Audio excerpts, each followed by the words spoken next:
All this week, I'm going to be speaking with Michael Moses. He is a former food truck owner. He is also currently a YouTuber. He has a channel on how to get your food truck up and operational, and he's also a food truck business coach. So we're going to be talking this week about his ideas on how to operate a successful food truck. But before we get into that content, I want to remind you guys I'm going to be in Houston, Texas in July on 29th and 30th. We're going to be having a Food Truck Owners Expo. I'm going to be one of the speakers. I'm going to be giving 2 educational classes, as well as going to be out on the floor holding what they're calling a campfire session where you guys can sit down and join me and talk to me for as long as you'd like and ask any questions that you have. So I hope to see you this year, July 29th and 30th in Houston, Texas.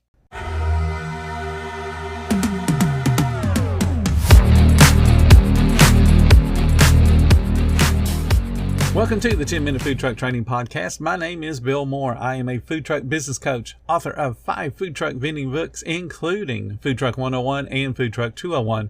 This podcast is all about helping you start and grow your food truck business. How confident are you about your menu pricing? Are your prices profitable, or are you just scraping by? If you're not sure, I've got just what you need. Table Needs has built a super simple menu pricing calculator that you can use for free, and it will help you figure out the best price point for every item on your menu. Get started with Table Needs menu pricing calculator today at tableneeds.com, or you'll find a direct link in the description below the podcast. My name is Michael Moses. I am the owner of the YouTube page Food Trucks R Us. I'm in the process of setting up a membership site for people who want more detailed information than they would get. I talk pretty general on my YouTube page. So I'm in the process of setting that up. So like I said, the YouTube page is called Food Trucks R Us. The goal of that page is to give people information that they wouldn't otherwise have unless you pretty much owned a food truck before. Because owning a food truck is not the same as just working on a food truck because of the decisions you have to make. I try to educate people on the ins and outs, the happenings, and the strategic things you can do and think about that you wouldn't otherwise have. Even if you know a food truck owner, we get busy, and the majority of the time they won't have the time to take to tell you every single thing that you need to know. So that's what I try to do to help people who are getting started or who may be on the street working right now, but just they need to change things up, fix some things, or look at some things differently. So that's who I speak directly to.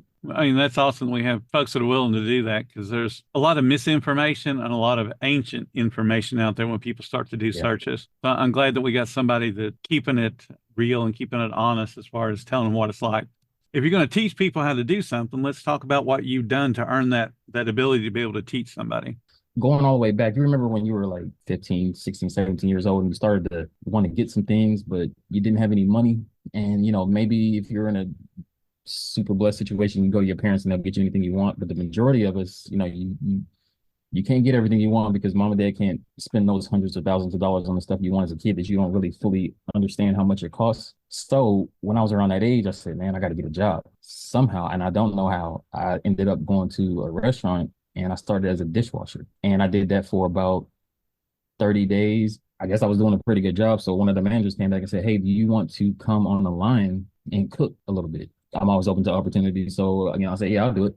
And they had me on hash browns. I was working at a restaurant called Perkins Family Restaurant, in case some of you've ever been there. But so I went on the line, started doing hash browns. I was still moving back and forth between dish and in the line. But this was my into my junior year in high school, going into my senior year. This was that summer. School got rolling around and I played basketball and I couldn't do both. The time it took, and I just couldn't do both. So I set that down, finished my senior year, and then went back to not the same restaurant, but I went back into restaurants with what experience I had, which was washing dishes. So did that for a little while. Then I left to go to college. In college, I was still working in restaurants. I was dishing one day, and these group of service, 3 girls came back. And you know how you got your apron and you got your book where you take your orders and write stuff down. Well, they came back around the dish area and they set their books down, and all this cash fell out. And, there's all their tip money that they had made just from, I don't know, a couple hours. So I'm looking at it like, man, that's about as much as I would make this whole week that they just made these last couple hours. And I'm the one that's back here with soggy bread on my shirt and, dealing with all that kind of stuff. So I'm like, maybe I should take a look at going out there with them. But there was a huge problem because I grew up, I was like super introverted, right? So to go out there, you got to be the complete opposite. You know, you're working around people, and so I was nervous about it. But I told myself, like, if you're gonna do the things that you want to do, you're gonna have to start thinking different and moving a little bit different. So I took the challenge. I went out. I literally had to develop a switch that I would flip to the personality that I would need to have to go out there and serve. That would take a lot out of me because it wasn't in my nature to do that. I was at Chi-Chi's at the time when I started serving. This is back in Youngstown, Ohio, where I'm originally from. I moved to Columbus, Ohio in 2001. So all this is happening that I'm telling you now, this is all happening back in like 1998, 1999. I moved to Columbus, Ohio in 2001, and I continued on with that. And you know, it's kept growing. My personality is changing a little bit. So then I ended up I moved to Columbus. I went to Red Lobster, got hired on the spot, worked there for about a month. And a friend of mine, actually, when I went in to apply to work there, she was walking in to apply too. We sat next to each other. About a month in, she tells me, "Hey man, there's this new restaurant that's getting ready to open in the area. It's called Easton. It's not open yet. It's brand new. They're building it, but I know the executive chef, and I'm getting ready to go down there and apply. You should come." So I was like, okay. So I went down there, applied. So I started there, but it was a whole different experience for me because it was a seafood place, brand new. It was the shirt and tie, the Oxford tie with the buttons, the tie, the aprons, the long aprons down to your feet, and it was just super formal. It was like a 5-star restaurant, and I come from Chi-Chi's and Perkins and Longhorn and stuff like that. So it was a Right. whole. They gave me a book that was about this thick of fish that I had to study and learn in order to pass the test to start working. Did all that, got hired, but it gave me a lot of experience from a completely different angle about how those upper tier restaurants work and your customer experience. I'm really big on that. I'm sure we'll talk about it later. I'm really big on customer experience, but this is where I learned the bulk of my customer experience that I took into my business. So that's how I got started. That's where I got the bulk of my restaurant experience. I got some other experiences that led to me starting my own food truck and all that, but that's where I got the bulk of my restaurant experience. That's awesome. Yeah, I like talking to people that have that restaurant background because even though a food truck is different, there's still a lot of similarities. So Yeah. let's talk about that jump into a food truck. What was your first food truck experience? I didn't have any food truck experience until I started my own. I took all my corporate experience that I had, which was at that time 10 years or so worth of it. I took that and I developed my own food truck, from scratch. I had it built down in Florida, Concession Nation. I had it built down there, built the floor plan. I told them exactly where what equipment I needed, where to put it, the whole thing. Developed the menu, did all the marketing and stuff like that. But my food truck experience was my own food truck that I had to learn from, if that answers your question. It does. So tell me about the experience. So you have one built in Florida at Concession Nation. I know those folks down there pretty well. I live in Florida. So once you get the food truck home, and I'm assuming that was back in Columbus, Ohio. Yes.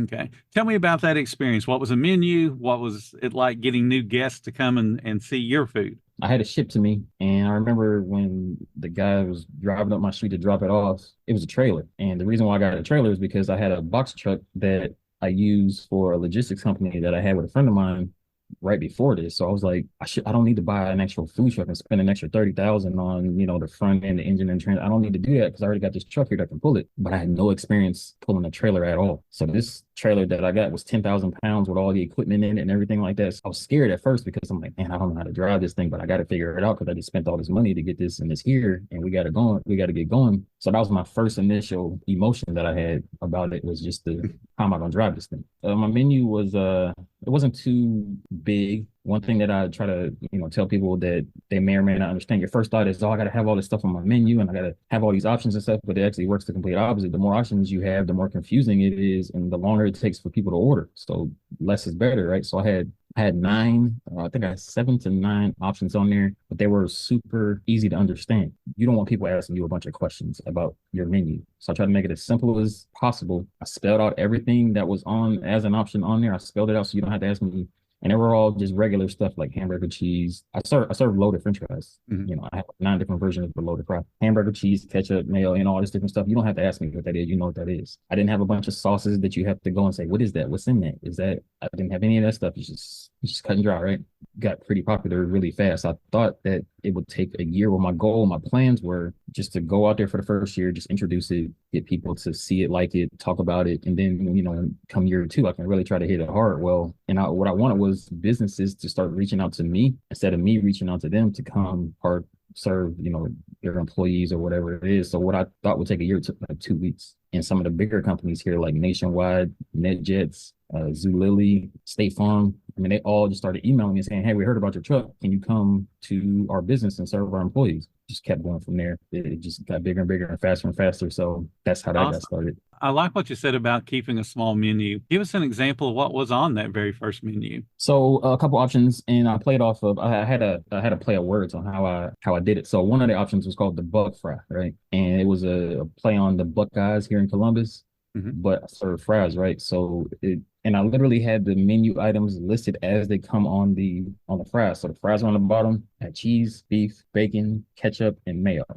Just right there. That was it. That was called the Buck Fry. I had another one. It was called the Fresh Prince. It was a Philly cheesesteak type of fry where it was waffle fries, cheese, beef, peppers, and onions. But the Philly cheesesteak, Fresh Prince, born in Philadelphia. So that was the play on that word. I had a nacho version. I had the fries, beef, cheese, salsa. That was called the Macho Nacho. Of course, I had the poutine. You got to have the poutine. You just got to respect the Lord Christ. So I had the poutine. I had a sriracha one that had the fries were tossed in a sweet Thai sauce, peppers, red and yellow peppers on it, and then finished with a sriracha on top. So that one had a sweet heat kind of kick to it. Yeah, those were a couple of them that I had there. They worked really well. What year was this that y'all started? March of 2017. Like I said, it happened really fast. My second year, I was voted top 5 in the city. My second year and my third year, I was top 3, but I wasn't expecting to be listed there at all to begin with. Anyway, that happened too. Yeah, that's awesome that you get that recognition. Yeah. So I was really proud of that, actually. Yeah, you should be. Absolutely should be. So you said within a couple of weeks you started having people calling you. What do you think caused that to happen? Because that's really quite fast. I looked at the market and I said, "What's missing? Like, what's going on out here and what's missing?" So here in Columbus, we have a huge food truck community, right? So at the time, there were like 85 trucks on the street, and so I started to look around and I started to see like the same 3 or 4 things. I started to see like a lot of like barbecue, tacos, pizza, stuff like that. I started to see the same thing, and I'm like, man, why are fries always the accessory to something else? Like, why are fries a side chick to something else, right? So I was like, what if I made fries the main thing? Because nobody else is doing it. I think that was one of the biggest reasons why it took off so fast. And then two, like I said, I really focused on customer experience. So, the experience that I gave the customers by my ticket time was less than 60 seconds. My menu was super easy to understand. My colors, my branding was really good, and it really popped and it drew people in. Like it was like I tried to create like a perfect storm for that. It worked out way faster than I thought it would. So I think all those things played a role. But at the end of the day, people really loved the fries the way I cooked them. I did them twice fried, plus all the other stuff that I had on there. So I think at the end of the day, the people really, really, really like the fries too. Now, tomorrow, Michael and I are going to be talking about the transaction starts when your guest first sees your food truck. Thank you so much for listening to the 10-Minute Food Truck Training Podcast. If you're finding all the information helpful to your food truck business, please become a monthly supporter of the podcast. Just hit the support button or follow the link in the description. Every little bit does help keep us going. Join our Facebook group. It's called Food Truck Training. We have a whole bunch of awesome members at all different levels, from brand new beginners to decades-old veterans. They've all got your back when it comes to helping you with your food truck. And again, thank you for listening. Come back tomorrow because I got plenty more to say when it comes to helping you and your food truck business grow.